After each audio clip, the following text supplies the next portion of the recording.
Excelentes Production, Nueva Style Records.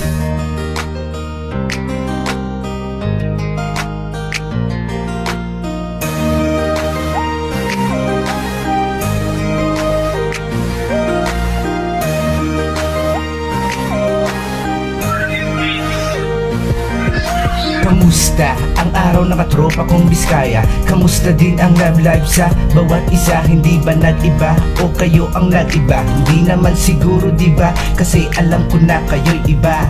Ito ang unang yugto ng aking awitin, na kung saan isang babae ang una kong kakamustahin. Di ko pwedeng banggitin ang pangalan, pero siya yung babae na lagi kong hinahangaan. Isang araw kaming dalawa'y nagkasalubungan. Pinapangarap ko na kami ay magkabanggahan, para namang magpansinan at hindi maiwasan ang kagandahan ng isang anghel na nagbigay kasiyahan. Kung bakit lagi na lang meron daladalang ngiti. Siya yung iba pag nakita sa isang tabi.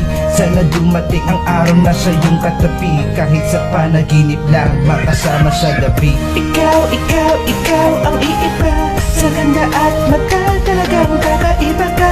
Ayos lang kahit hanggang tingin na lang ako sa iyo.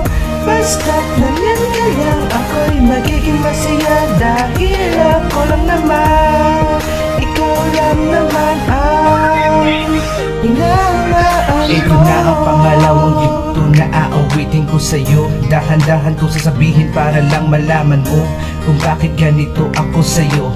Napamahal ng sobra-sobra at hinigitan ko ito, kasi talagang kaiba ka sa iba. Pag naglalakad ka, tila ba para kang isang diwata, isang prinsesa kung tawagin. Maganda ka talaga sa aking paningin. Oops, teka lang, pwede na ikaw na lang, kasi ikaw yung lagi kong hinahanap, aking mahal. Sana dumating na yung araw na kikinaasam, ang wala na kong kaagaw pa sa iba. Kasi mahirap naman talaga ang mag-isa, lalo na pag hindi ka makita. Aking sinta, ikaw lang talaga ang nag-iisa sa puso kong sinta, sa pangalan na Boniface Garcia.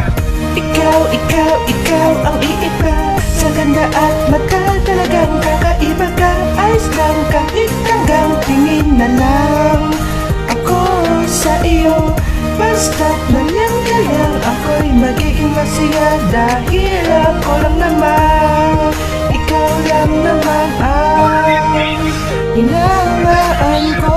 Ikaw ang iiba, sa ganda at mata talagang kakaiba ka. Ayos lang kahit hanggang tingin na lang ako sa iyo. Basta't